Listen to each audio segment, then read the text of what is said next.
వాళ్ళు పట్టుకుంటారు. ఇప్పుడు కాదు నాన్న, ఇప్పుడు మనం ఏమి ఇస్తున్నాం ఆడ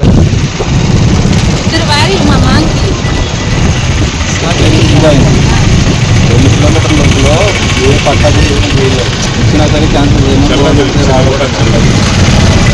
అందరికీ నమస్కారం. నేడు 5వ తారీఖు ఆగస్టు నెల 2020 రోజున ఇక్కడ దక్కిలి మండలం ఇచ్చేయడం జరిగింది. యాజ్ శ్రీకాళహస్తి ఆర్డీఓ కింద.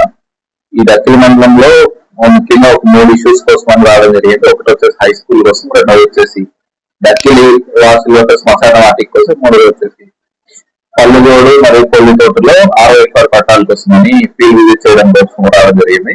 మొదటి విషయానికి వచ్చినట్టయితే ఈ హై స్కూల్ గ్రౌండ్ కి సంబంధించి ఎంక్రోచ్మెంట్ సెవెన్ తీసేయమని ఆదేశించడం జరిగింది. రెండోది వచ్చేసి హై స్కూల్ కు సుమారుగా ఒక 200 మీటర్ల దూరంలో ఉన్న ప్రభుత్వ భూమి ఏదైతే ఉందో 2 ఎకరాల 30 సెంట్లు, ఆ 2 ఎకరాల 30 సెంట్లను కూడా ఈ హై స్కూల్ కి కేటాయిద్దామని తుది నివేదిక కలెక్టర్ గారికి సమర్పించడానికని నిర్ణయం తీసుకోవడం జరిగింది. ఒకటి. రెండోది వచ్చేసి గ్రేజింగ్ గ్రౌండ్ లో ఎంక్రోచ్మెంట్స్ ఏవైతే ఉన్నాయో వాటిపైన హైకోర్టులో వివిధ రకాలైన కేసులు ఉంటే దాన్ని కూడా పరిశీలించడానికి రావడం జరిగింది. మూడోది వచ్చేసి మన కొల్లితోట మరియు పాతనాలపాడు ఈ 2 విలేజ్ లో 6 ఎకరాల పట్టాల కోసం, అంటే కొల్లితోటలో ఒక అప్లికేషన్ వచ్చింది, పాతనాలపాడులో 9 అప్లికేషన్ వచ్చాయి 6 ఎకరాల పట్టాల కోసం, rights of reserves forest rights కోసం అని.